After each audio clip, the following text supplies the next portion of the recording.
Welcome! In front of me I have GARMIN Forerunner 570 and I'm gonna show you how to turn off this watch.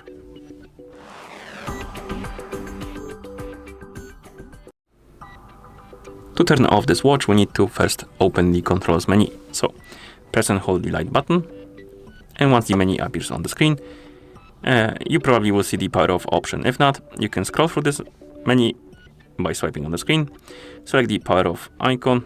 It's this one, and once you see the power off icon and you select it, press the start button, then select yes, and the watch will turn off.